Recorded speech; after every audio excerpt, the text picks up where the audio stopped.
Well, if you're thinking about selling your home, now might be a good time. This is good news for a lot of people. Valley real estate experts say the market's hot right now, and it could even get hotter. 3 on your side's Gary Harper explains. Valley homes don't seem to stay on the market very long. In fact, homes selling for $300,000 and less only last around 49 days before being sold.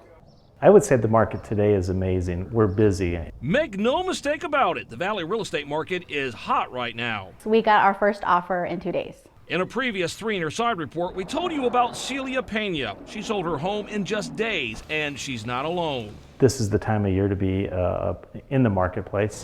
Nate Martinez has been selling homes for 30 years and says Celia's case isn't unusual these days. In fact, numbers just recently released show more than 8,300 Valley homes sold last month, with the median selling price hovering around $267,000. And he suspects the market is just heating up. March, April, May, June, going into July are the busiest months of the year. This is the peak for real estate. So if you're considering selling, now is a good time to do it. However, even with quick turnarounds and new developments going up, Martinez says he doesn't necessarily consider this a real estate boom. He says it's just a healthy market that the Valley has not experienced in years. There's a lot of employment in Phoenix. People are migrating into the Phoenix area. So as long as we have a net immigration, it's always going to be a strong real estate market. Which means he doesn't believe the market will tank like it did a decade ago when we saw a nationwide housing crisis. At that time, homeowners bought in a hot market, but the value of their home eventually plummeted.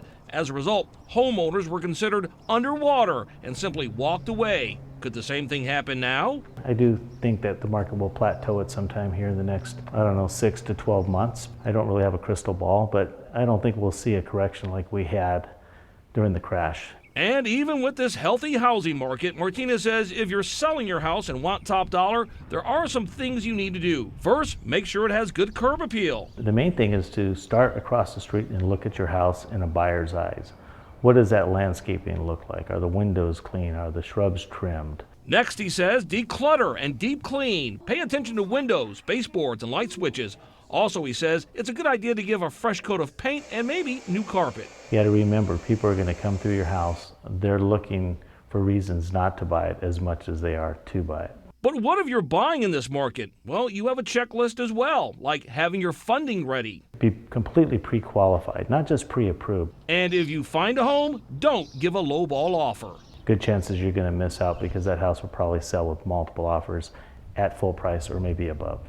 Now, if you're thinking of waiting a little bit before you buy, consider this. Interest rates right now are hovering right around 4% for a 30-year fixed rate. If prices go down, interest rates might go up. So it's kind of a balancing act.